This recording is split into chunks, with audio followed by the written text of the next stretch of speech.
So I think we should get started. We have a lot of ground to cover. So let me formally welcome all of you. Good morning, and thank you for joining us on this morning webinar on a very, very important topic that's extremely close to all of us at this point. My name is Nirmala Menon, and I represent Interweave, which is a consulting organization that is focused exclusively on inclusion solutions for companies. We help organizations build and sustain inclusive work cultures. And I'll be your moderator for this session today. Without a doubt, this year 2020 is going to test the leadership acumen of most organizations. The VUCA world that we've been talking about, the volatile, uncertain, complex and ambiguous world that we said is coming on to us has suddenly appeared at our doorstep thanks to a tiny little virus. Okay, so now we don't have too much of a choice, and this little virus is making us rethink, redesign, and in a way, reset our lives and work lives in a different way. So it is in this context that we are having this conversation, and to help us navigate through this, we have four amazing leaders representing different parts of this ecosystem, so to say, that we will talk about to understand how is each of this going to impact us as we look forward into our work lives, and how it impacts our personal lives as well. So it's my pleasure to introduce each of them to you. So let's meet our panelists. First one is Ramanujan Mukherjee. Now, Ramanuj is, can we have Ramanuj's slide on, Vidushi? Is a lawyer by profession, but has worn multiple hats and is a business leader and entrepreneur running a number of very interesting online digital businesses. So a lot of his people actually work from home. So it'll be quite interesting to hear from him if things have changed for him, considering the pandemic that's hit everybody else. So thank you for joining us, Ramanuj. Thank you. Our next panelist is Veena. Veena is a partner at AZB and Partners, a senior employment lawyer, a specialist in the space, and quite the go-to person for a lot of the most recognized and reputed organizations in India. So thank you very much for being with us, Veena, for taking the time. We also have with us Ravi Karthik. Ravi is the head of marketing, innovation, and customer experience at ACT FiberNet. The guys that are like oxygen for our business at this point. The very fact that we are sitting here and doing this conversation is thanks to people like him and his industry. So we will have to talk to him and understand a little bit more in terms of how prepared they are. What is the sudden surge that might have hit them? Because as one sees and looks around, you hear that people are conducting classes, meditation classes, gymming, counseling, coaching, everything is happening online. Is our broadband really geared to meet this sudden surge? So Karthik, we'll hear from you on that as well as a lot of other things, because this is something that's on top of everybody's minds. Yeah, so thank you for taking the time. And then, of course, we have Jalaja. Jalaja Pillai is a practicing counselor, a person with a number of years of experience in business and now in psychotherapy. And we are going to have her help us uncover the challenges that have come from this sudden, abrupt change in our lives. This is not easy for most of us to take. It's, hard enough working from home. Now working from home without the license to even step out of your door is a completely different story. So how is that impacting? And we are already hearing stories of, people committing suicide and violence and things like that. So we will have Jalaja uncover some of that for us as we go along. So thank you all for joining us. And I'm really looking forward to an interesting conversation. Now, just to let everybody know of the format for our conversation today, I will ask some of the questions as we get started to cover some basic ground on this topic. And then we will open up the floor for all others to join in. Please ask all of your questions in the Q&A box. I think most of you will be muted. I think the host will keep you muted. But if you do have a question that you want to ask, put it in the Q&A box. Or if you have something more to say, do raise your hand. There is an icon which you can click on and someone will touch base with you to understand what it is that you want. Yeah. With that, let's just get started on this interesting conversation. Thanks once again to all our panelists. Now, I'm not going to waste too much time. We want to make optimum use of the time that we have with these leaders. So I'm going to go straight into the questions. Um, Ramanuj, the first question is to you. Now, you run businesses that are very new age, online, and very digitized. A lot of your employees are already working from home, and so this is not new for you. But I just want to check with you whether things have changed since the pandemic hit. Or is this work as usual for your people? They don't see a change at all. Are they just continuing as they are, or is there some dynamic that's hit them because of the pandemic? There's firstly, thank you for inviting me, and there's definitely an impact of the pandemic. But interestingly, our strategy has been for a while to hire people working from home, and the reason for that was that we found it challenging to hire lawyers in marketing, sales, content writing kind of roles, and most lawyers want to practice law. So if so, we had to find lawyers who are willing to do other stuff for some reason, and we found our solution in there are a lot of lawyers who after getting married, after having a baby, they sometimes stop working, mostly women lawyers, and they want to work, but they choose to work from home if possible, and there are very few opportunities available for them. This was how it was before COVID.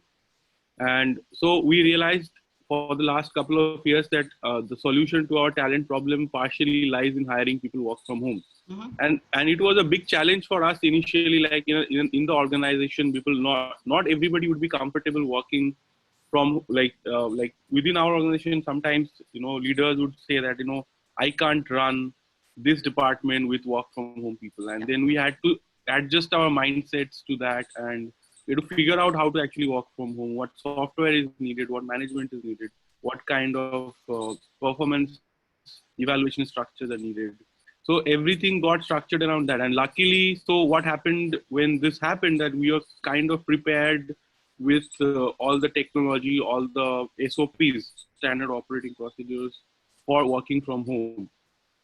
Most importantly, a couple of years back when I was trying to figure out if it is possible to build a scalable, large organization working from home, I was like reading up on it, and I came across a company called Wow Forms. They built $100 million company, got acquired by Yahoo in the 2000s, and they were all working out of Silicon Valley, but they never met each other. They were just, and it was completely distributed, and they managed to build a very successful internet company. So we realized that there must be a way to do this better. And the more we looked into it, we realized that you can work from home provided your processes are really great. So if you're trying to manage people by shouting comments at them, or the way for you to train your employees is that they'll sit next to you and watch you work, this is not going to work. So then we had to basically upgrade ourselves to work from home. And right now what happened is that when we realized this, there would be a pandemic. So even much before any kind of shutdown started happening, we canceled our events, we canceled our office days, and we told everybody to stay home and work from there. Metro was working. We said, don't take the metro we don't want you to come to office. You work from home. And we moved early on. So like before shutdown happened, maybe 7 or 8 days after we had already shut down our offices.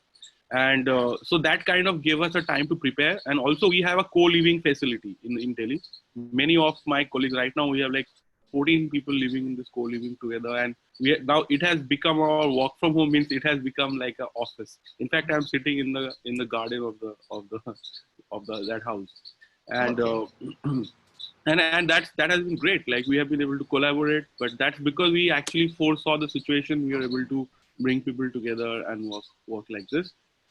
And right now in my organization, we do not have any disruption. Like as I'm speaking here right now, they're having a meeting, like a all hands deck kind of meeting to discuss, this month's sales. But I mean, it's great. It's going great. Like we have not been disrupted at all. There is some problem with the internet at once in a while, and we use ACT. So the people have given me a list of complaints to to tell Ravi. but but besides that, I think it's going fine, and I think I see it as a great opportunity for us to realize that there is a there's a huge amount of talent. Like we always kept talking about how women do not have the same treatment in, like, not enough women are making partners in law firms or in the legal profession. Not too many women are succeeding at the top. And perhaps this could be a solution. Like if work from home gets more well adopted, it could change that completely. I think that's a great opportunity before us, and also there's higher productivity in working from home. There's a lot of benefits to explore there. I completely agree, and I think it's really going to reset a lot of things for organizations going forward. No one is going to, everybody is going to dust the, dust their traditional thinking and kind of get back into thinking in innovative ways. So that I think is definitely going to happen. Yeah, just want to add one thing. Like when we were forced to adopt work from home because we had a huge talent problem, right? So when there was a problem, we solved it by going work from home. Now everybody is being forced to do it. So I guess my advantage goes there in hiring, but at the same time, I think it will make a shift in the it certainly is going to change. Process. But as an early adopter, Ramanuj, you were prepared for this. Now, so in a sense, it didn't make too much of a difference. It was a seamless transition for you, and you sort of foresaw this, and it was easy for you to do. But let me go to Ravi Karthik. Ravi, your business does not allow everybody to work from home. In fact, we don't want your people to work from home. We want them to be at our sites, doing all of the stuff that they need to do and troubleshoot for us. So how has it been for you handling people, getting them to come to work at a time like this when everyone is fearing for their lives? How are you motivating them, and are they being resistant? Just tell us how you are managing this, because you are the oxygen for our businesses today. I mean, if you guys are not there, we are not there, right? So how are you dealing with this? Thanks, Nirmala, for having me over. Ramanuj, I'll connect with you offline and check on your issues. But no, you're right. I think we got classified as an essential service now. But technically, we have been an essential service for almost everyone, because regardless of whether you're working in office or at home, you're probably spending 3-4 hours connected to the internet at home every day.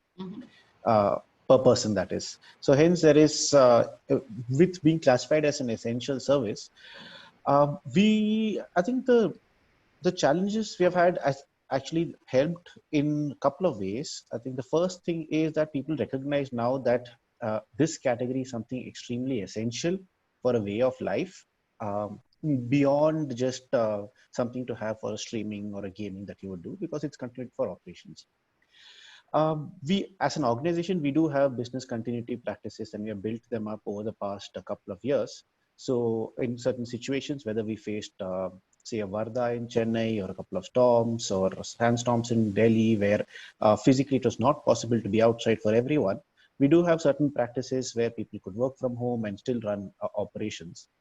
But having said that, I think the biggest thing is, probably 50% or 60% of our employees, which is the field force, have to be outside and connecting people.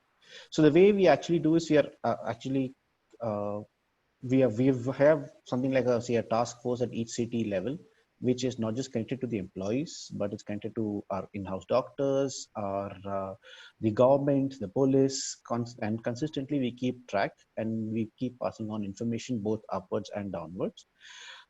We are very, very clear that our first priority is our employees and their health, their safety, and hence we have trained them through all the basic protocols of safety and hygiene. We have given them all the equipments, from an N95 mask, so on and so forth.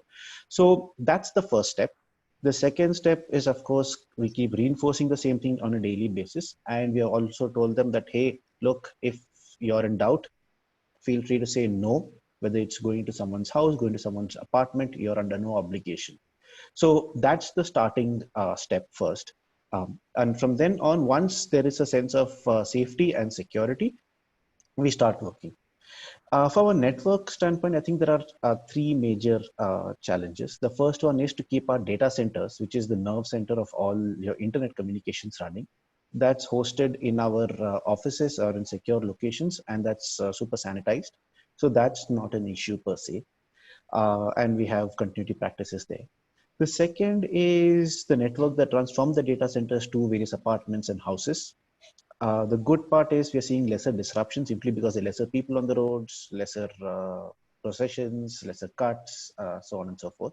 So that's also, in fact, we probably have a great uptime. Not just us, entire industry is having a great uptime simply because people are in home and not disrupting the network. And the third part is in home where your internet is working or not working and having specific issues related to connectivity in your house. From that the third standpoint, we have said, look, we will primarily troubleshoot over calls. We will not go into people's houses. We'll help you through more self-care. We put up more videos, we put up more FAQs. We constantly communicate on how to keep your routers going, to your switches going, to your laptops connected to high speeds, and so on and so forth. So overall, I think that's the way we are looking at it as an organization. And I'm sure it's the same as across all telcos that they're looking at it. The biggest challenge, I think, is having a certain part of the employees working from the field, certain part of employees who are never used to working from home, like a call center agent, are now working from home. So there are two challenges. One is how do you keep an organization motivated where half of them feel that, hey, we are on the field while the rest of them are happily sitting at home. The second part, of course, is that how do you build productivity, or how do you create a new way of working for, say, a call center agent who's never looked at working from home or having that freedom or that flexibility, simply because earlier he had to clock in the hours morning to night. So in these two situations, I think the first one is the bigger challenge. We keep constantly communicating, constantly reinforcing, we keep celebrating, and keep talking to them. And more importantly, also we have our in-home or other in-house doctors, mental health counselors, etc., who keep talking to them and their families. We also reach out to their families and reassure them. So those are some form of steps that we are taking to keep the network going and the network running. Beyond this, I think do we have enough sufficient bandwidth to manage the sudden surge of traffic? I think not just us, almost all the enterprises, all the telcos do. And we are working with the government to ensure that any bottlenecks are removed. So in that standpoint, I think that's fine. I hope that answers the question. Yeah, thanks, Ravi. It's quite reassuring that, all of you are on the ground and trying to help us. I found it quite interesting, though, that when you talked about the two sectors, where there is what you call your nerve center, which supports the commercial businesses, and then there is one that supports the home networks. Now that's going to change, isn't it? Because, more and more people are going to work from home. You probably have to rethink how that's going to be done, because these become almost your commercial lines in a sense, right? Yeah, So that's right. that's something to look forward to, what changes you will make. So I'm going to move to Veena now. Now, he said that he's kind of getting people to come, and there could be an employee who's resentful and saying, I'm taking unnecessary risks because I have to go to work while everybody else is safe at home. Could they legally refuse to do work? Can they say, I cannot do work, and stay away from it? Veena, what is their legal stance on this? All right. It's a very simple answer legally, but the problem itself is very complex. So an employee cannot say no.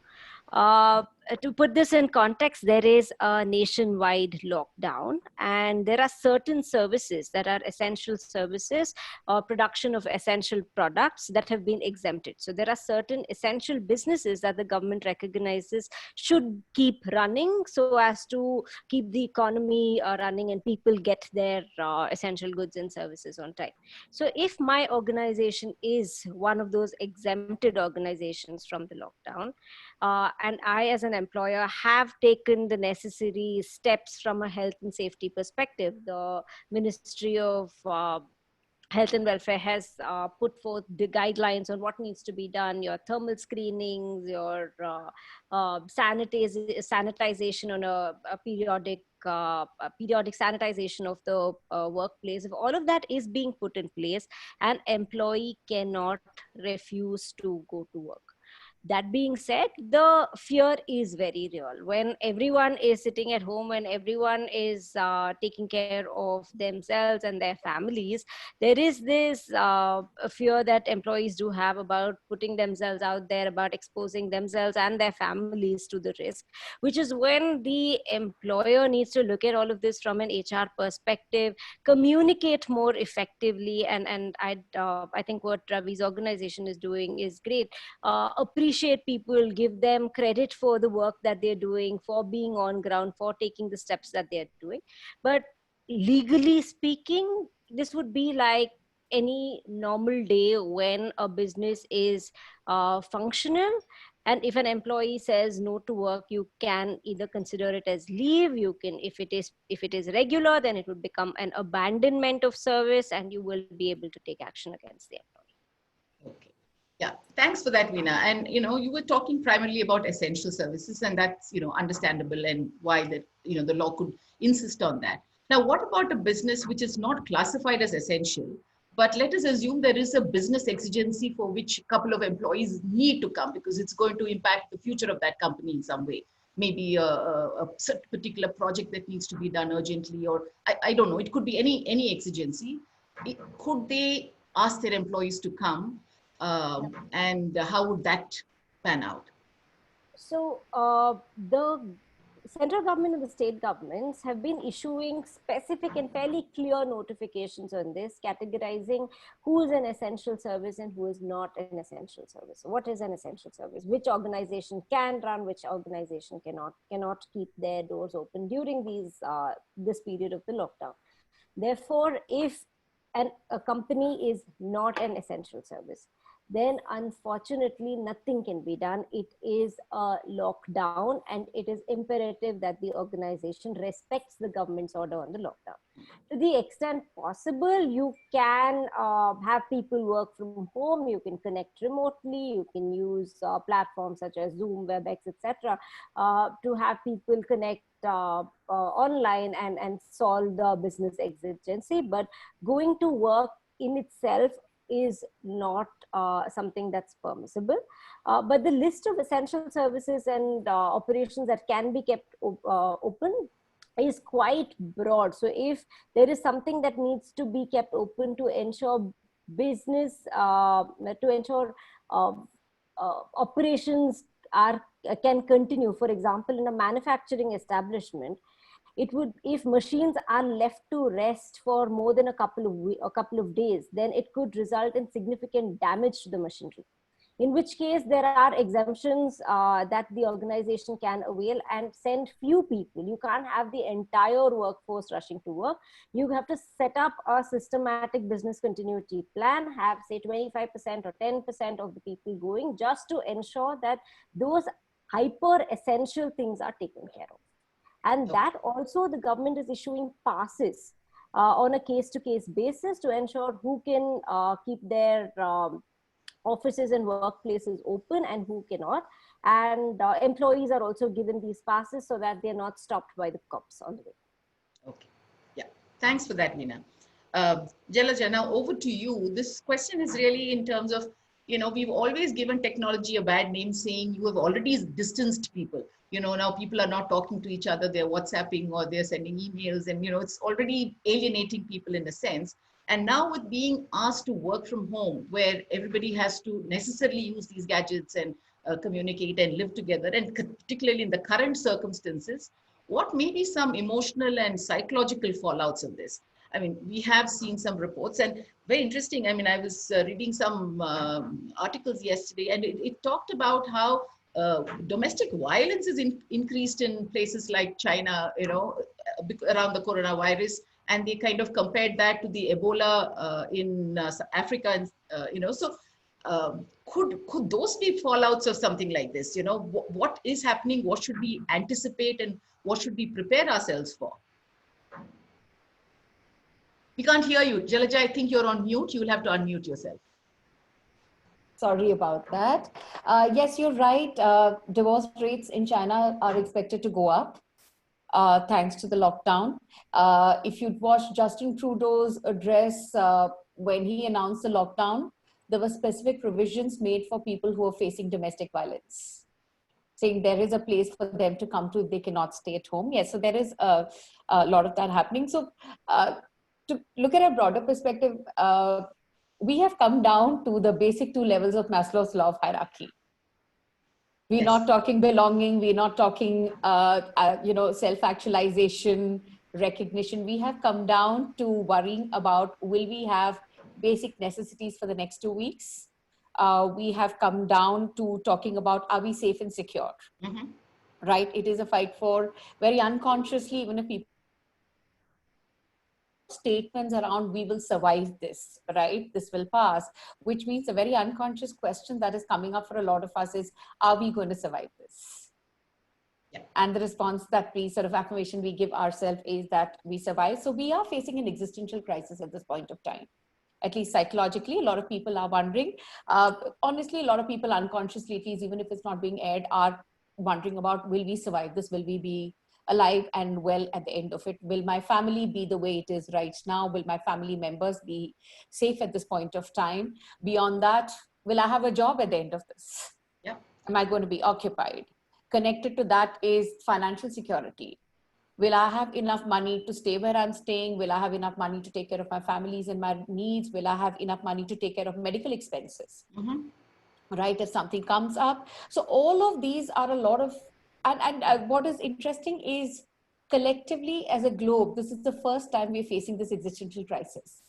If you look at historically, it's always been one nation, one region, one caste, or one segment of people who have faced this, while the rest of the world watched it. This is the first time that collectively as a globe, we are all in the same existential crisis. Yeah. Right? With that, yes, there's going to be a huge impact on people psychologically. Like I said, there's fear, there's anxiety, there's stresses. There are people who are having meltdowns. 2 days ago, I was speaking to a client who told me that over the weekend when she was cleaning up, she sort of happened to come across a picture of her mom, and she's in the US and her mom lives in India. And she said, I had a complete meltdown just looking at her picture because, I'm not with her and I don't know what to do for her. No, right? Very real. And, people living with their families, it's one set of problems. There are quite a few people living by themselves, which is yet another set of problems. Yes, because families are anchoring us right now. To a large extent, people are finding some amount of solace or comfort in finding a place. And a lot of us struggling to find out what is our role today. Yeah. Where do we actually fit in this new system? Because it's a completely new system and people are struggling with that. So yeah, fear, confusion, stress, anxiety, panic.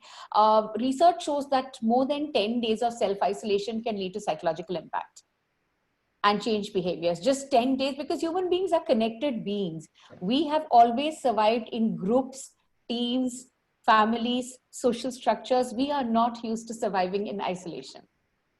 Wow, that's a scary thought. So connection is not a luxury. Connection is a basic premise of existence for human beings. Absolutely. I completely agree with you. And while we might take it lightly, I think it's in times like this that it sort of comes to the forefront.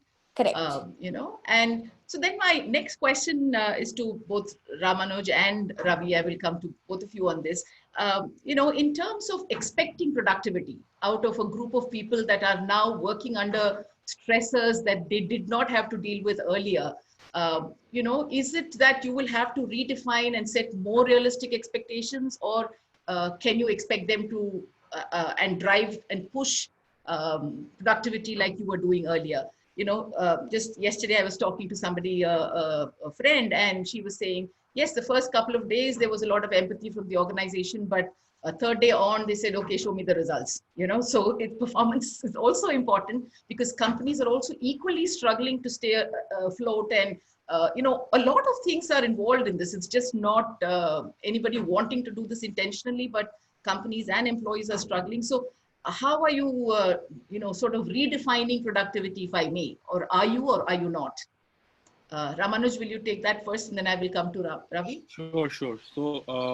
So in my, we have always run the company as almost like a collective. Like we have 50 plus people, and most of the people have been around for a while now, for like 2-3 years, and And the way we have always done it is, for example, if there is a significant increase in revenue, like we have milestones and targets, and every time we have a hike in our revenues, we reward people by increasing their salary across the company. Everybody's salary is increased, but some people may be more than others because they have contributed more.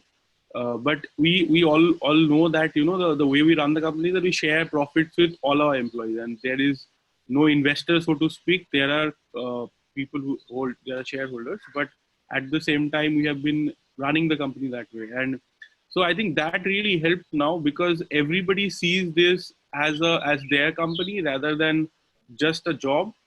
I mean, everybody says these things, but in our company, I mean, I wanted to always build a company where people feel that way. And I see that actually becoming very important right now, because our productivity has improved. The reason we said, like, as we decided that, we are sure that there would be uncertainty in the market. And because of that, many of the people who would have bought our courses will back out. And how do we deal with it? The way we deal with it is by doubling our work. So we assume that there'll be a 50% drop in conversion rates and interest for people buying stuff, and we will double our work. So we decided to launch new courses. We decided to overextend ourselves and increase our marketing like anything. So we've been doing, for our community, we've been doing like 4 or 5 webinars every day. And they have been attended by, like, sometimes 200 people, sometimes 100 people. Students are really worried. Law students, lawyers are really worried. We are flooded with calls, and we have been constantly working with them to help them to devise strategies as to how they are going to take this on, and giving them relevant content. So basically, we are working way too much right now. And we are trying to add more people. But the challenge of this situation is that hiring people and training them on the fly while everybody's working is quite difficult.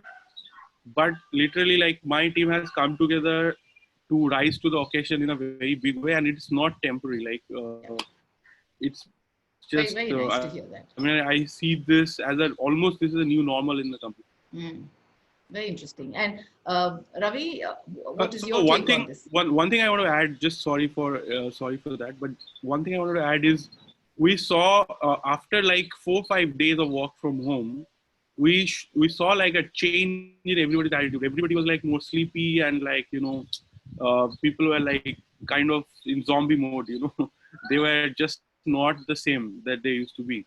And so we actually intervened, and we started talking, and we have a coaching culture within our company. And apart from that, we started acknowledging this, that, I said, I am personally feeling very different. So what can we do as a company to take care of it? So people have been in the company, they've been organizing dance sessions, yoga sessions, and on Zoom. and so one of my colleagues did a cake baking session, and it was made into a webinar and shared with everybody, and like some 100 people joined in. So like these kind of things also help to create the connection that Jalja was talking about, because I think that's the only way to keep people energized and charged up. Excellent. I know. In fact, I came across this new terminology called Zombie. Like zombie. There is the Zombie now, somebody who's so addicted to their Zoom screen. So I think a lot of new things are going to come up for us to deal with. There is another word. So if you are roommates, you call roomies, right? So if you spend too much time on Zoom together, Interesting. Yeah. Ravi, Karthik? Yeah. I think this is a new normal, and it's a bit of a challenge. Firstly, I think we acknowledge that, look, this is very new, and it's possibly easier in a knowledge sector, but in an operations company, it is very, very different. And hence understanding that itself is the first step. And there are new challenges because let's take our call center employees who are working from home. We may have the luxury to have a big house and a small room to close ourselves. They don't even have a table when we told them you can take your desktops and laptops home. So the challenges are very real and very grounded. So we don't even look at it in terms of productivity. I think for us, it's in terms of continuity first, and to ensure that operations continue in an environment that the individuals feel that, look, they are doing their best, and they're able to contribute to the organization. So like I said, we reach out, talk to them, etc. But our conversations, while of course there is a, hey, how you could do better, Yeah. and that's like any other time you do the same conversation. But right now there's much more empathy, because understanding where they are located, even in their homes, is very, very different. People have kids, two kids, and in a 600 to 1,000 square feet house, there's only so much that you can expect from them. Yeah. So on and so forth. So I think in the operations context, it is real, and we don't even get to the productivity conversation at all right now. Yeah. But having said that, we are seeing that people get used to it. Uh, and over a period of time, they figure out their own methods, their own ways, organically, how to, what could work for them or for a group of them to make, to deliver better or to be much more productive. So in that sense, we are seeing a growth. We, in terms of, if we could call that productivity, then yes, we are seeing a growth in terms of output through individuals working from home. And we're seeing that, and that's getting better and better as people get used to it. But that's not something at this point in time we are going to push or we are going to track. We are going to enable, but that's about it. Yeah. So it really must be hard, a little more or less productive because of all the challenges, that the fears that they have. And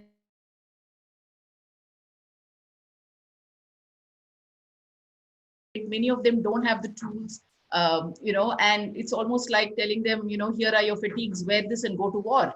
And you have to learn the art and craft as you are doing it, right? Yep. So Yes. it is going to be a challenge. And, even between the people that are working from home, the ones that have been working for a while would have all settled down to it, while the newbies are going to take a little longer. So that equation needs to be managed really well, or it could be seen as maybe discriminatory, which is where I will go to Veena and ask her, could somebody bring this up and say, my productivity has been low, while yes, the business has been okay, but eventually when it comes to, giving me my raise, I'm going to be judged against this. So far they've said it's business continuity and not productivity, for example, but it's impacting me and my career in many ways. Could I be put on a PIP, for example, or, could I not get my raise? Could people bring up these things and say, hey, it was all beyond my control. You as an organization suddenly changed and abruptly changed things around, changed my terms of engagement, so to say, and I'm being punished for it. So can people bring up? So the whole talent management can be a challenge in a place like this, because most of our policies and programs have been set up for, in-office personnel by and large. What's your take on this, Veena? Uh, well, can people have claims if they put on a performance improvement plan? Yes. Can people allege discrimination? Unfortunately, the discrimination law in India hasn't evolved that much. There are only few protected characters such as gender, caste. Those are aspects based on which you can really raise claims of discrimination. But I'm going to again pick up from what Ravi mentioned, saying most organizations are focusing on continuity rather than productivity. But it's also important for employers to communicate to all the employees, to the entire workforce, that everyone is struggling with the same circumstances. Yes, it may be a little worse off for somebody, it may be a little more convenient for another person, but there has to be some amount of accountability to the work that you do. You may not be your productive best, but be accountable for whatever it is that you're doing, so that that will help explain any performance inadequacies that would show up at a later point in time.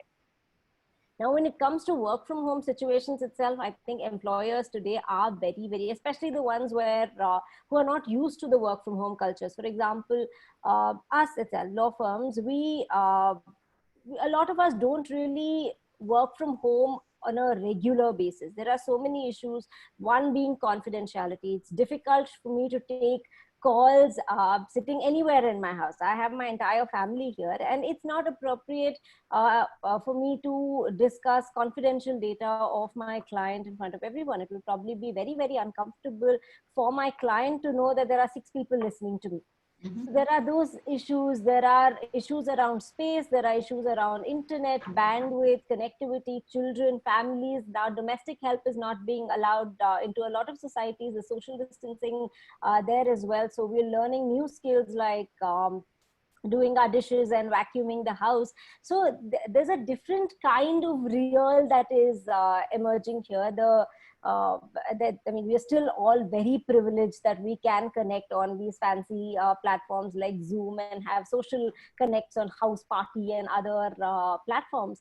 But the reality is productivity is likely to be compromised. Employers are very cognizant of that. And this is not just another recession. This is linked to a pandemic. It's a disease. And therefore, employers are also very empathetic on this. But that said, again, I go back to the point of accountability. If you have to put in place a mechanism to show that, to record time slips, to show that you've logged in for a certain number of hours, you worked for a certain number of hours, please put those systems in place, because you don't want the organization also to be abused at a later point in time where somebody says, I've been logged in from 7 a.m. to 12 a.m. and therefore pay me overtime at twice the rate. So you want to have accountability, respect, and processes that are suitable for a work from home situation as well. And again, we all have to learn from organizations that have put in place these models way ahead of us. Yeah. But we're all learning. Yeah. Yeah, and it is definitely a new problem. I mean, even by companies where this is prevalent, you know, a lot of work from home, people wander into the office every now and then when they feel the need for company or for a meeting. And, you know, so when this is going to be very different. So I think it will throw up a lot of different challenges. But, you know, just continuing on what you were saying, Veena, I'm just also thinking there is a real fear out there. Yes. It's not yet verbalized, but it's going to happen very, very soon. Is this whole thing around, is my job safe? I mean, my company is going to be doing badly. You know, it's not getting the revenues that it needs to pay.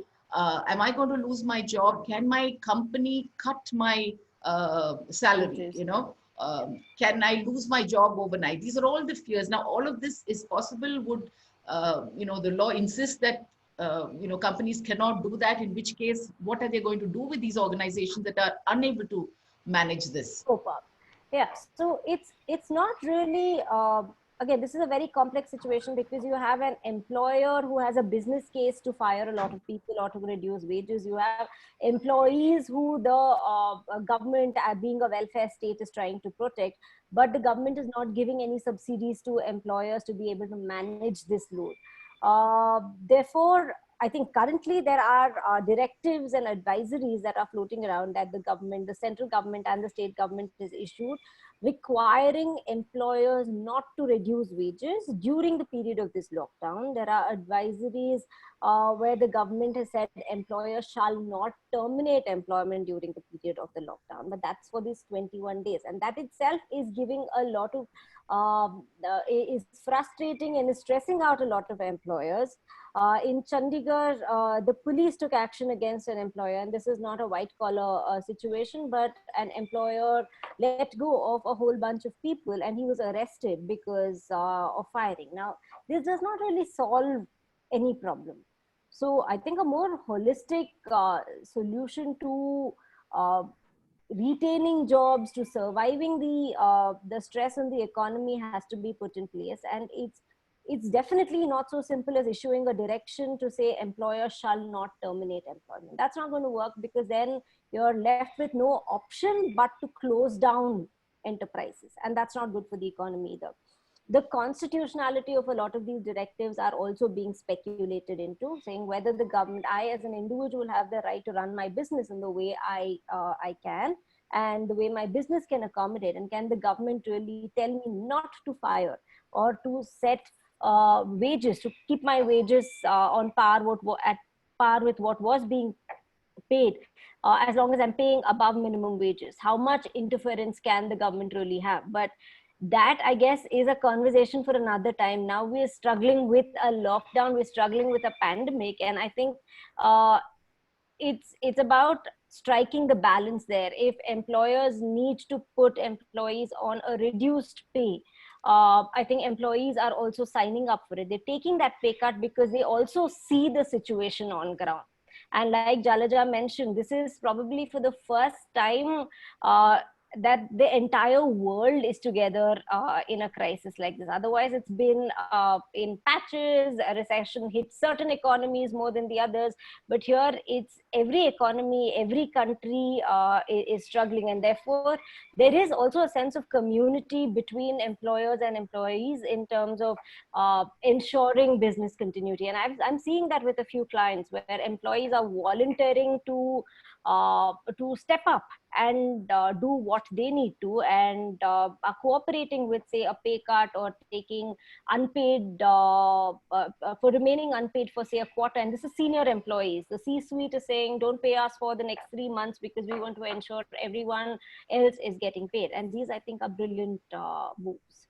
It's again solidarity in these times that make all the difference. Yeah, sure. If I can just add something, Nirmala, we are seeing that people are there are two things happening. One is that there are some people being let go, okay, and there are a lot of offers being rescinded. Like people who were supposed to join in April already have been told, okay, we are delaying your joining by a month or 15 days, etc.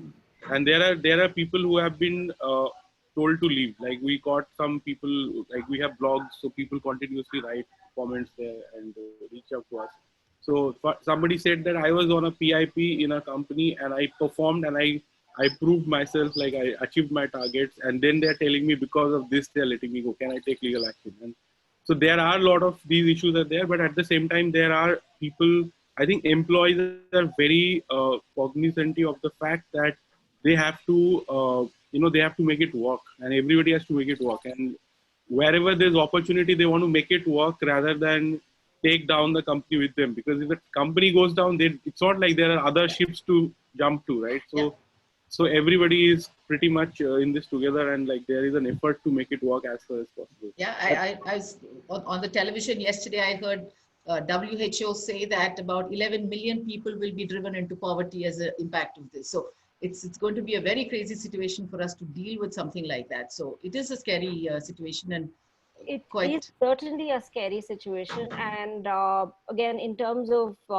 people being let go and pay cuts and offers being rescinded, etc., I think I've seen some. I've had the privilege of seeing some clients work around this in a very respectful manner, communicating very clearly to their employees about their distress points. And I think that is also very, very critical, because if you are going to take that knee-jerk reaction and say, oh my God, from tomorrow no one is going to have a job, then employees are also going to react in a similar manner. So we are seeing cases where employers are on a day-to-day basis becoming more transparent about the business performance, about how things are going, and therefore involving employees in decisions around who takes a pay cut, how many people need to go on a pay cut, what is the percentage of that, do we need to fire people? If they are firing people, they're saying we'll reevaluate this decision, say 3 months or 6 months down the line, and if required, we'll take you back and recognize your seniority in the organization, but we have really no option but to do this. And as long as our communication is empathetic, I think the legalities will work itself out. And people are watching. I mean, they know what's going on. Exactly. It's not intentional, it's not a secret, yeah. Right? So I think it will be better accepted. So coming to Jalaja, we've talked about all of this anxiety and tension that's out there in the marketplace, and you gave us that scary statistic of 10 days of isolation, and it's going to create havoc for most of us. I just want to check with you, Jalaja, is this going to impact women more than men? This whole thing, because this work from home in a sense puts a lot more pressure on women, because given our traditional cultural thing, men are still the breadwinners, and the house might become quiet for the man to take a call, but it may not for the woman, and she's, like I keep saying, the chief health officer, the chief education officer, the chief entertainment officer. You are doing all of that for the kids and for the family, and are women going to come out of this in a much worse shape than before? I'm just asking you. I don't know. You're on mute. I'm sorry, I keep forgetting that.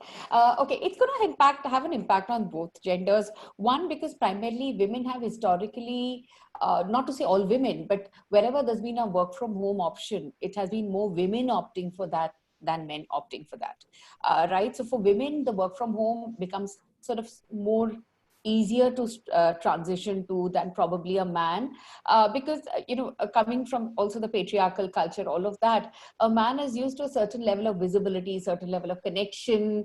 I sometimes also wonder about all of us who say we are so busy. Are we generally all that busy at work? Because suddenly when you're working from home, all the the collaterals, all the socializing goes away, so you're left with the core of what you actually do as work. Right? So do the work hours come down? So it is going to be difficult for men from a perspective of more probably transitioning into a work from home culture, the loss of connect, etc. For women, the challenges that I'm seeing that's happening over the last 2-3 weeks is, yes, like you said, the primary childcare still rests with the woman. The primary household responsibilities still rest with the women. I mean, I'm on some parents' WhatsApp groups where my children study, and there are worksheets coming from the schools, and some mothers are getting it done, and there are some mothers who are completely freaking out, saying, God, what, I've got a full-time job, I haven't even opened the worksheet, what is going to happen to my kids, sort of a thing. Right? So definitely we are seeing that women have a lot more workload at this point of time, because even with the maids going away, I mean, in our society, maids have been disallowed. And there were a few women who were really upset about that, because they're saying, we have 12-hour days, we have older parents living with us, we have children, and how are we supposed to work with all this housework? Men are helping, but, historically, we've sort of allowed men to get away with so little housework that even, if a man washes dishes once a day, it becomes like, okay, he's actually contributed. Yeah. Whereas today, in a way, the ground has evened out. Yeah. Right? Both are working from home, both have the same number of working hours. So hopefully, in the longer term, this will sort of become more equalized. But at this point of time, in terms of household responsibilities, childcare responsibilities, women are clearly facing the pressure a lot more at this point of time, even in terms of workspace.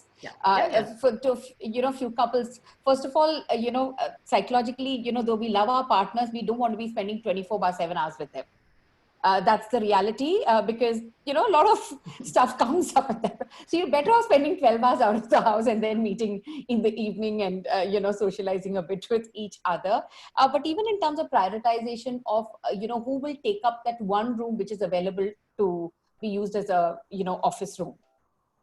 There are fights at home, in terms of should the woman take it up, should the man take it up, in which case, where do the children sit? If you want to use a dining room, then if it's a drawing dining, that means one of the partners probably you need to use the drawing dining to do their office work. So there's a lot of challenges that have come up at this point of time. Yeah, a lot of things that you would never know, but inconsequential things, so to say, which become very significant at that point. And in the middle of calls, I mean, and we've had such rigid rules historically, like if we are on a call like this, our children shouldn't be around. There should be no noise. These are mandates that we have put on ourselves. Very refreshingly, I was on a call 3 days ago where at least, it was a call of quite a large people, but at least 5 or 6 people introduced their kids to us. Saying, I need to look after the child right now. This was a 2-hour call, and, the other partner is probably busy with something else. This will become the new norm. And I'm also kind of thinking, this is probably the best chance. We've been talking a lot, and we work in the diversity and inclusion space about men being equal partners. So this is a great chance for all of that to actually happen. And, some people say that if you practice something for 21 days, it's likely to become a habit. So I think this is a chance to kind of get that happening and rolling. So that's interesting. Also, it's a huge jump to take, because very naturally there's a resistance to it. Yeah. Right. And logistically, if you look, between the housework, between the childcare, now do I have the time to fight this battle, or is it easier for me to just get the work done and be with it? Yeah. Right. So those are the challenges that women are primarily facing at this time. Yeah. So then very quickly, just a couple more questions before I open it up to the participants to get their questions in. One of the things that's the mantra for organizations today is innovation. Everybody says innovation is our survival mode. And, innovation tends to happen when you sort of bump into somebody at the water cooler and you say, I'm working on this, hey, I've got this idea, and you kind of build on each other's thoughts and perspectives. Now, in a work from home kind of a situation, is that going to take a hit? Ravi Karthik, you lead innovation at ACT FiberNet, and would you have a take on this? Yeah, I think I think the two parts to answer the question. The first one is there are organizations, say even global MNCs, who have people distributed across the world, who have innovation teams in R&D, person sitting in China, somebody sitting in US, somebody in Europe or India, and so on. So they have figured out ways in which they are able to build a consistent innovation pipeline, regardless of where they are. It could be in manufacturing, could be in knowledge, analytics, wherever it is. So it's not impossible, but it's possible in certain contexts. Now, but for most of us, including my own organization, we're just used to being around each other and bumping into each other, having a corridor conversation, pulling people into a meeting, and so on. So it is going to require a significant rethink in the way we think of innovation and the processes that will lead to building innovation. And I think the onus is going to be significantly more on the leaders to figure this out and to set in a new way of operations, new way of processes. And also maybe how do you ensure that you get those voices into part of the conversation that where earlier you couldn't. When you're physically present, you can say, hey, you know what, we need 1, 2, 3, 4, 5 people and some representation from these people and come in. Now we have to be that much more choiceful, that much more intentional and purposeful in getting all the right people inside and get them in. So that's one part. But I think the other part is innovation often doesn't happen within the organization. It happens with partners and collaborators and agencies and external parties and so on. I think they are also figuring out how to make this situation work for themselves and for everyone. So in the near term, the process of innovation is going to take a hit. But I think it's up to us to figure out how to make it work. There are success stories elsewhere we can learn from. Interesting. And I'm also thinking, just that you said you can bring in more people in a more intentional, purposeful way. It's actually opening up for more diverse perspectives as well, right? Because a lot more people can now participate, and you will have to set new norms of how you will participate, but it's actually going to open doors to a lot more people. Yeah. Just so to add in there, Nimi, I was just thinking. Can you be a little louder, Veena? Sorry, is it better? Yeah. Yeah. Okay, so what I was saying is, and I think this time is also has been great for innovation itself. I've seen so many more hospitals sending messages saying we are available on telecon, on video call. There are so many service providers who are upping up their innovation to be more accessible to their customers. And I think that's fantastic. And when we talk about inclusion itself, I think, like you mentioned, this has been a great leveler. With all your work hours restriction for women, where there are laws in most states requiring women not to be in office post 8 p.m. Otherwise, the organization has to provide transport, etc. Most organizations would allow the woman to work from home. So while the rest of the team is together and probably discussing things beyond what is discussed on that call or on the webinar, here now it's all the playing field has been completely leveled. Everybody is sitting at their spaces. There are no there's nothing that we feel missed out on. Yeah.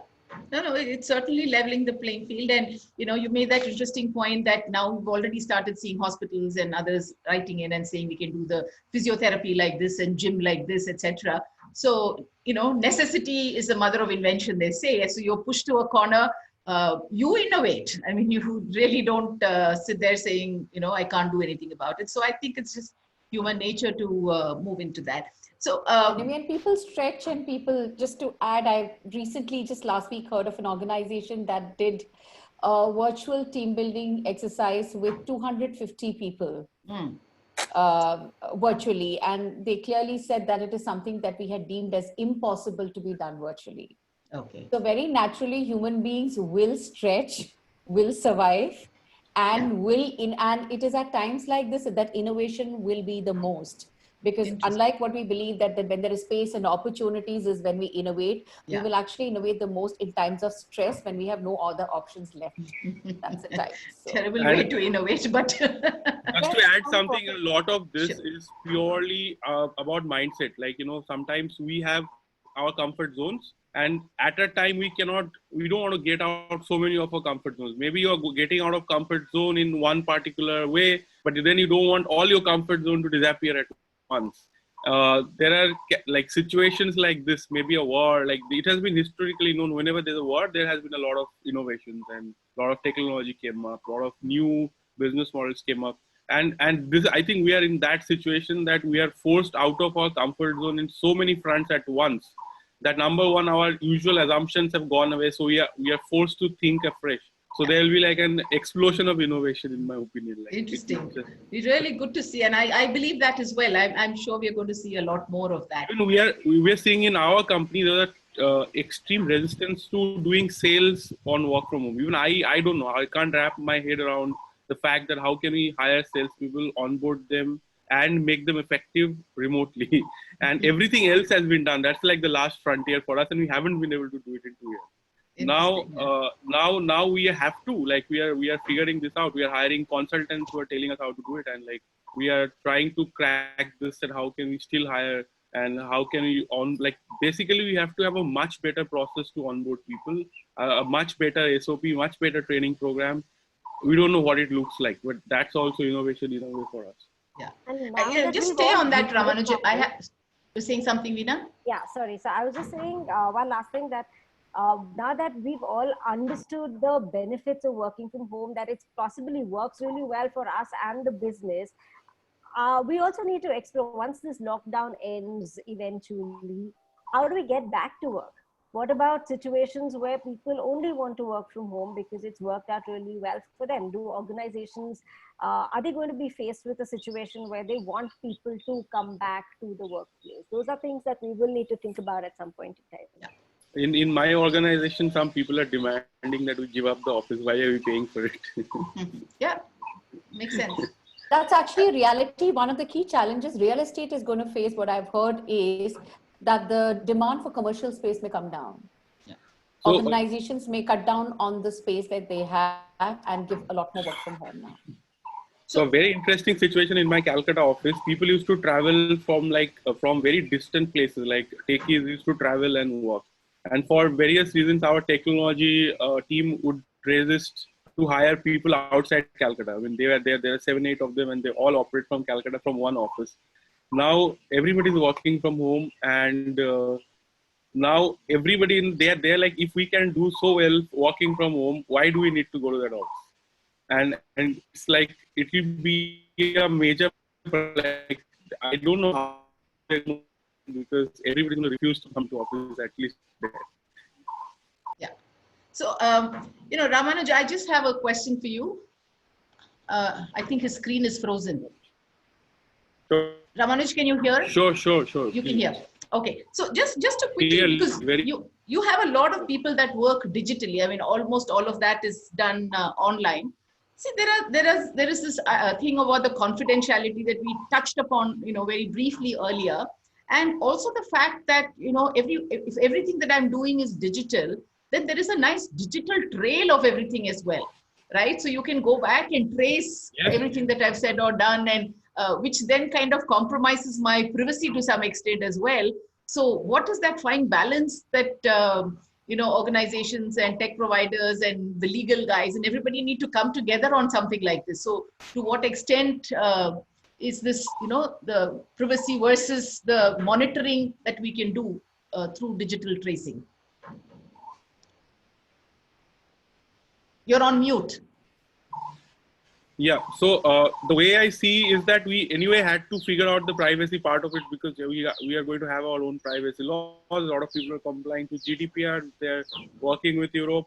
So the privacy part had to be figured out. Yes, there's a lot more data right now, which is very useful, like for organizations and for people to be more productive in their own teams, etc. This data is going to help a lot. And every time essentially you train somebody over a meeting, that becomes a resource for the company to use in the future. Now, there are privacy issues, of course.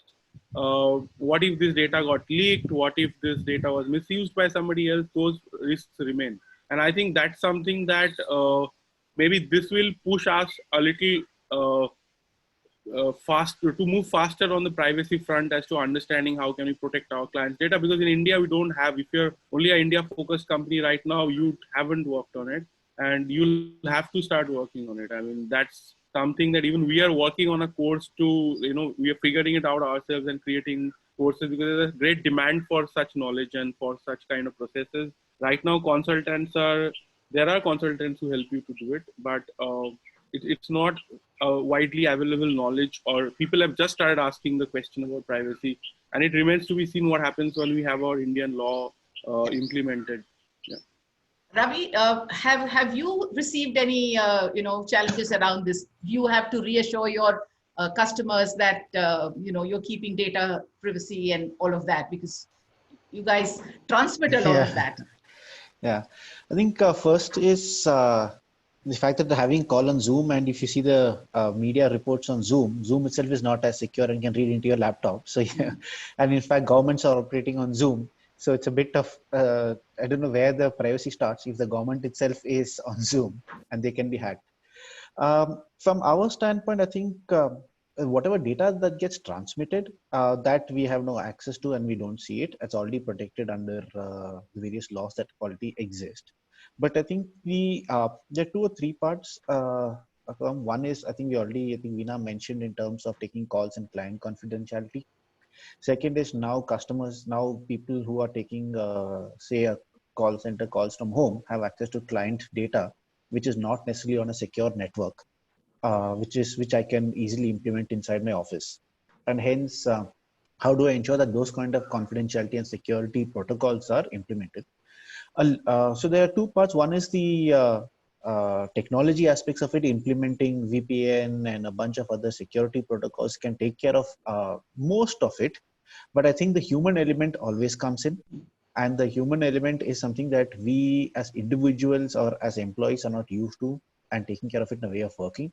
And that's going to require a significant effort from the organizations to make this a part of a way of working or a way of life for us. Once a law in India comes into place, I think that's going to only push, as Raman said, and accelerate this process further. But regardless, I think organizations that deal with information like this are going to put in place a lot of protocols. From our standpoint, the network is secure. We don't have access to any of the data that we use, that we are using right now, or is being transmitted across. They just go seamlessly. But I think the other aspects of in-home is going to be the challenge. Thanks for that, Ravi. And, talking about laws and privacy, I couldn't help but recall a conversation I had a couple of days ago with a client. We do quite a bit of work in the area of prevention of sexual harassment at work. And somebody said, oh, now that everybody's going to work from home, we are not going to have those complaints. And then, we came up with, hey, that could happen. There could be digital stalking. There could be people that are not appropriately dressed when they're taking a video call, and they could be calls and, using social media or any other media for that matter to reach out to people in the privacy of their homes now. So you could have a whole range of new complaints that are coming up. None of this is going to go away. Like you said, the human element always remains. You can bring in laws and technology and whatever. So I want, Veena and Jalaja's views on this. What do you think will happen with cases of sexual harassment? Will they decrease, increase, and how should we deal with it? Veena, can we go with you? Sure. I've always believed that sexual harassment and little louder. I've always believed that these challenges are really, I want to go back to work where I have a better technology. I can't wait to get to a place where my phone works better. And headphones are not essential services, and modems are not essential services. So I don't know what to do. Anyway, going back to any kind of harassment, be it bullying, sexual harassment, discrimination, all of these thrive in private spaces. Very rarely will you see someone harassing another person in a crowd in front of CCTV cameras where other people are watching. And given this work from home situation, given this lockdown, a sense of isolation, we have somewhere enabled private spaces. So it's that I think it will pick up. And also, if you follow the amount of online harassment, cyber bullying, stalking that happens, it's incredibly high. And a lot of times it's not given the seriousness that it should be. We all say, anyway, the person is not here, so how bad can it be? From somewhere, from his or her own house, they are harassing you, and that's remote harassment, so it's not such a big deal. But I believe it can have a huge impact on the mental health, on productivity, on multiple facets. And I don't think the problem is going to go away. I mean, like we said, necessity is the mother of invention. A bad corollary would be that if somebody wants to harass, Harris, they will find a way. they will find a way. They will find a remote mechanism to harass. And Jalaja, what do you think? It will, if not increase, it will at least stay at the same level. The reason is people are feeling very powerless right now. Our entire lives, our schedules of fact, where we step out, when we step out, is being managed externally. So there's a sense of powerlessness. And if you look at harassment, bullying, any of these behaviors, be it workplace or otherwise, it is more a state to power. So when I feel powerless in other areas, very naturally, I will lean towards where I can establish my power and try re-establish that power in different ways. So harassment will continue. I don't think there is, because like I said, like Veena said, these are very innate behaviors, right? Regardless of the media you use, people will very creatively figure out ways to sort of do it. Cyber stalking, cyber bullying, cyber shaming are huge areas. I was just going through our own content, when we deliver prevention of sexual harassment, and looking at a bunch of behaviors that we've talked about. You take verbal, be it jokes, comments, questions, inappropriate languages, etc. These will continue on virtual mediums as well. There's going to be no real change. Non-verbal gestures, looks, content that one shares. I recently had, it was not sexual harassment, but in a particular WhatsApp group that I was, there was some content of a very clear religious connotation posted based on this whole pandemic. And it led to a complete uproar in the group. Right? So all of these are still going to be there. I think things that we need to watch out for would be the more new age sort of content that is coming in terms of emoticons and stuff like that, where people find it very cute and they put it without knowing what it actually means. And it may have a very inappropriate meaning to the context of what you are actually talking about. So those are things that we need to watch, but I don't think these are going to come down. But I think more the sensitization will have to change now. Absolutely.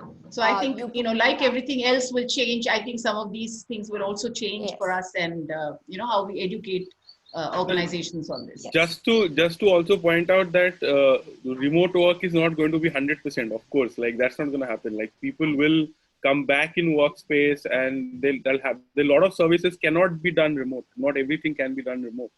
And so it's like there would be people coming, like lockdown will be lifted, guys, if you forgot 15 days. and then we will be back out in the streets. Yes, so we're all keeping our fingers crossed for that. But I still think that a lot of things will change after this. This really is a watershed moment for businesses and for all of us. I mean, it's made all of us sit back and think and say, one little virus has done this to us. So there's just so much uncertainty that's going to be there, and how do we handle this? And our plan B's and C's will be in place very, very soon at a personal and at an organizational level. And I would like to now open this conversation to the participants. Would you, Vidushi or Aruna, one of you, tell us what are the questions that are out there? Yeah, I think the first question that we're going to take is, I think there is a lot of concern around jobs and internships for students who are sort of passing out.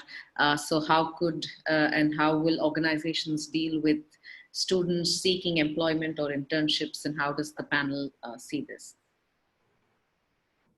I think Aruna had sort of touched on this, both Ramanujan and Aruna had touched on this in terms of it being deferred to a great extent. If we have a quick answer, let's do that. And, I think I can see a lot of questions here, so let's try and cover as many as we can. Should I quickly answer this? Yeah. Or okay. Yeah. Go ahead. So one thing that, so basically we help our, a lot of people come to us for our courses because they want us to help them to get placed, etc. There are lawyers who want us to help them to get more clients or figure out their business. Now, one thing is clear that hiring in this for the people who are graduating this year or looking for internships right now is very different. It's not going to be anything like what it used to be. Getting a job right now in a law firm or a law chamber is very difficult. Nobody's hiring. Many people are taking back offers or they're deferring those.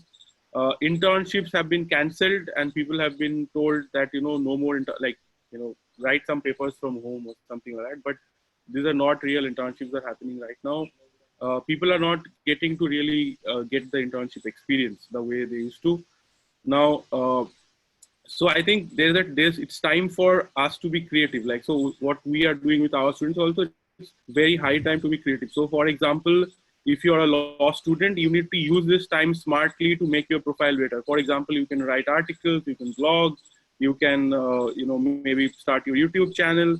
Maybe you have to think that, okay, if I'm not going to get the kind of job I was hoping to get, can I do something else for the next 1 or 2 years if there is that much? We don't think there will be a significant dip in legal hiring. Eventually it will catch up because there is a lot of legal work being created by the situation itself, and there are industries which will pick up.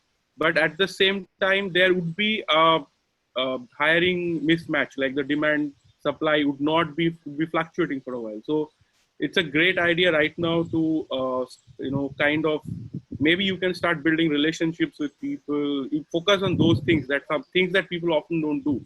We all the time, we tell our students that, you start building relationships with startups, go volunteer there to, help out SMEs with their contracts and stuff like that, their compliances. That way, maybe they are not going to pay you much, but you're going to learn a lot, and they don't do it. So now it's a great time. So for example, you can reach out to us. If say you are not getting an internship, you can reach out to a startup and what are the problems COVID is creating, and maybe they don't have a legal representation, certainly don't have an in-house counsel. You can reach out to them and start helping them. You learn it yourself first and start helping them out on those things. And they would be open, a startup would be open to having a legal intern, help them think through a few things before they go to a lawyer if needed. That is one thing. And for lawyers, it's a great time to develop new business, reach out. I saw a question. I think somebody had asked about a question about if I am an independent litigator at this time, how do I get more work? So number one, you can't go do litigation in the court, but this is I'm sure it's a great time to pick up the phone and call your old clients and check how they're doing and see if they need any advice on how to deal with the crisis. If they're in a crisis, maybe they would appreciate to know what will happen to their contracts, if they're facing litigation later on or not, what to do with their employees, if they have to give a pay cut, do they run any legal risk, etc. So there's so many questions. Are they essential service? There's so many things. Insurance, there's like n number of things that have opened up. So if you reach out to people, maybe if your existing clients are not of that sort, you can still reach out to other people who need the services. And it need not be through the phone. You could make videos about it. There is not enough information on how to deal with COVID on the internet. There are people who are, of course, big companies are hiring big lawyers and figuring it out, but there are so many people who are completely clueless about what to do about it, and they are also affected. So it's a great time to get the attention and build relationships, and not to look at this whole situation as, okay, how can I make a little more money? But rather than an opportunity to help out people and build lifelong relationships. This is going to change. I mean, there will be a rebuilding phase that will start. There will be, government will have to come up with better programs. There's a talk about Apple said, for example, they're going to move a factory to India. There will be other manufacturing companies already figuring out how to deleverage China, and India is the next best choice. So there would be a lot of work that will come up in the future. The question is that are you positioning yourself now? Yes, there's a problem. So you can use this time creatively in a productive way so that you're positioning yourself for the next wave, for the next boom, or the opportunities that are going to come up. And I think that is something you need to create your clear strategy right now. Sit down and create a clear strategy as to how you're going to take advantage of the situation. I know it sounds bad, but it's like we got to make the best out of a bad situation, right? So yeah. I fully agree, and I'm just gonna. I think I completely second what Ramanujan said, that this is actually the best time for you to invest in yourself, in your business, in the kind of legal services setup that you are hoping to or planning to establish in the coming years. And this look at this as a great opportunity. This doesn't come by. Usually we're constantly running and we just don't get that break to sit and evaluate what is it that we want to do, and use this as that opportunity that's come your way. Aruna, do you want to just look at the questions? Yes, I think there's a question on monitoring productivity and trust. So I think if we're able to talk about tips for organizations to monitor productivity of employees without actually getting into micromanagement. Ravi Karthik, do you want to take that? Should I? I think Ramanuj, maybe you can chime in with the because you're used to having people for a longer period of time. For us, I think, as Pina said, we look at two ways. One is ensuring continuity, and for that we keep having constant communication with them, understanding their context, working with the employees to figure out what are their needs, what's working, what's not, what's running through their minds, how we could be of help, etc. That's one part of it. Second part, we do keep re-emphasizing accountability and certain processes that need to be followed so that you could execute them and continuously and lead them through a way which is incremental in nature, such that today is better than yesterday and so on. So that's the way we operate in terms of looking at continuous improvement on an everyday basis, micro process related improvements, and of course, a lot of communication. And what used to be things like fun earlier, that would be organic. It's scheduled right now in terms of taking breaks, having a common chat where we talk things, we celebrate small moments, somebody's birthday, somebody's kids' birthdays, so on. I guess this is all ways to keep people engaged, but I think productivity improvements happen micro step at a time. Thank you. So just a quick, this thing is like you need to have a lot of, there are people who have built software for remote work, and there's a whole remote work culture movement that happened in other countries and not so much in India, but there's a lot of very successful remote organizations, and people have built entire frameworks, entire software, everything around that. And I mean, we need to discover them and learn how to use them. So for example, there's something called a Kanban board, which it used to be a physical board, but now you have, a digital Kanban boards, and software developers have been using it everywhere, even in India for a long time, because they have very complex processes to develop. So for example, when you develop a software, there are so many moving gears and people are developing different parts of it. Such a complex process had to be created in a visual board for people to be able to manage it. But of course, lawyers don't use it. Anybody, like mostly people don't use it otherwise. And now we are adopting these technologies that are being forced to use it because that creates that visual workspace. Right now you don't have the office organized as a workspace, but you can have your Kanban board, which actually tells you the entire process. And I know there are law firms which have fully implemented, like Clifford Chance, I know, have implemented Kanban board. And I think lawyers individually, by implementing such technology, will benefit tremendously in terms of productivity.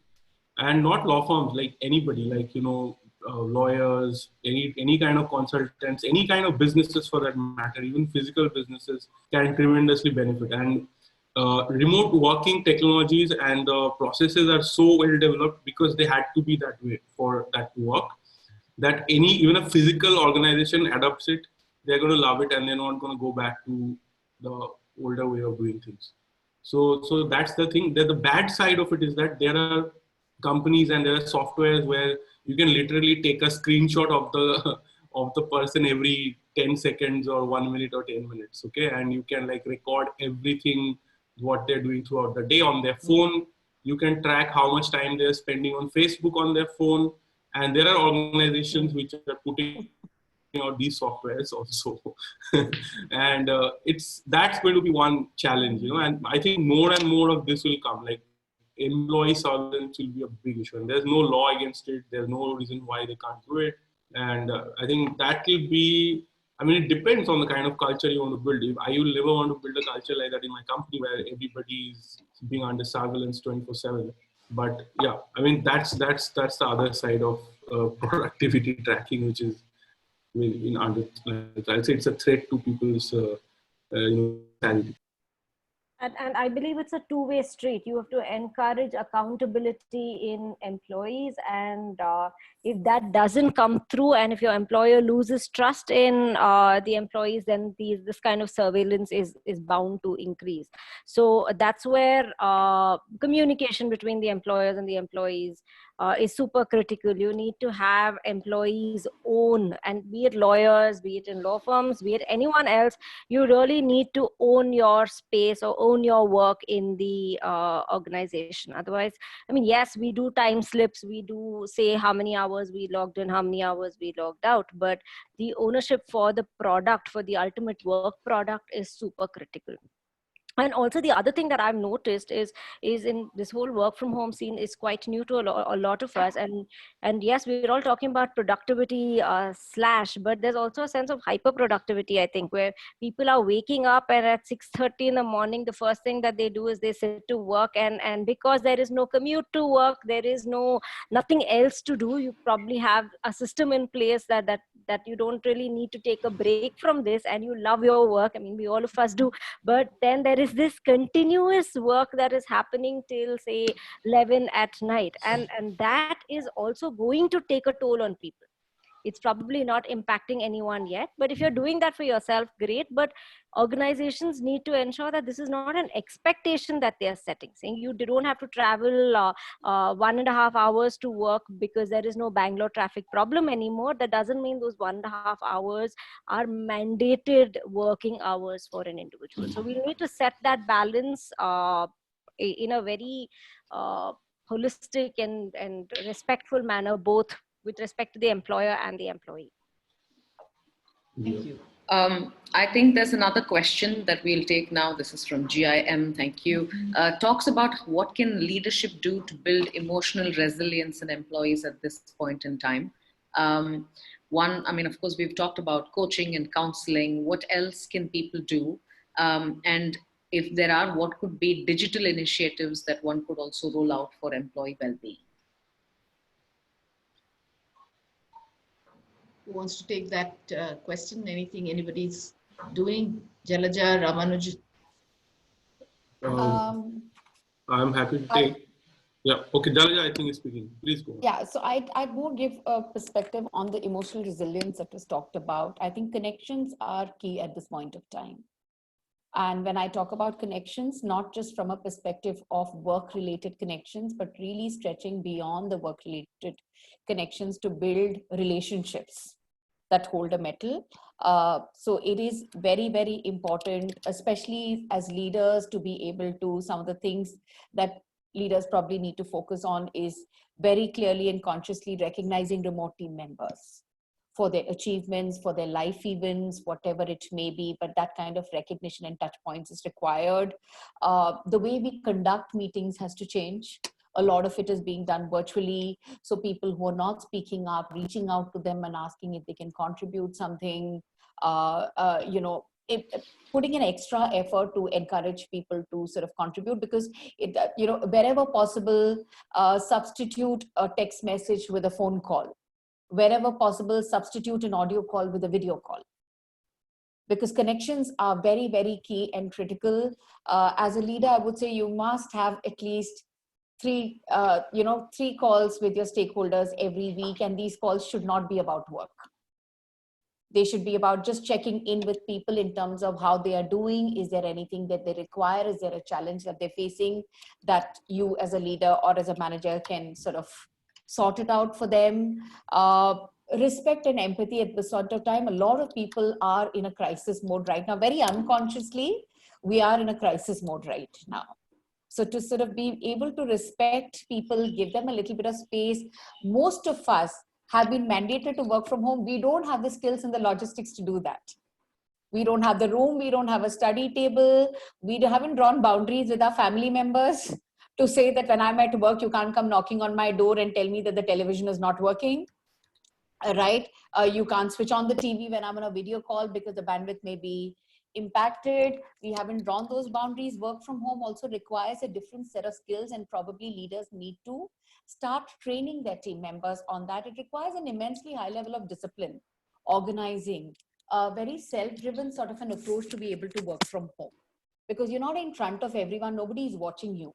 You literally have the whole day to yourself to figure out how to do. So I think as leaders, to really facilitate that transition with a lot of respect and empathy is what I think would help build emotional resilience and the feeling of being supported, that somebody has my back.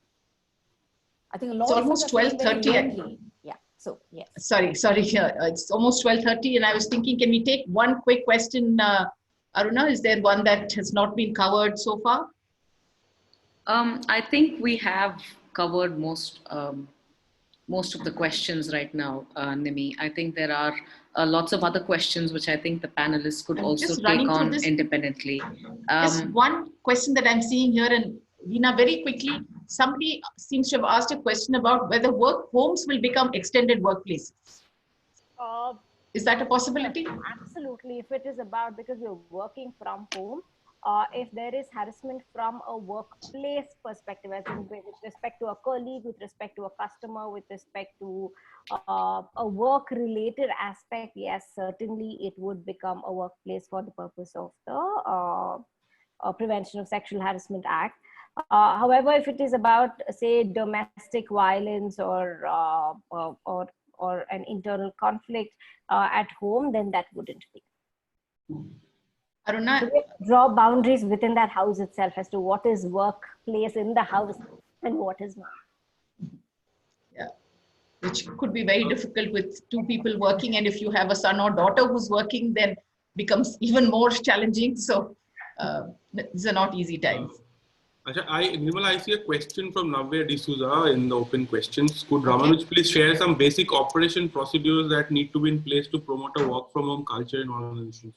So should I quickly answer this, like what? Yeah, really quickly, yeah, sure.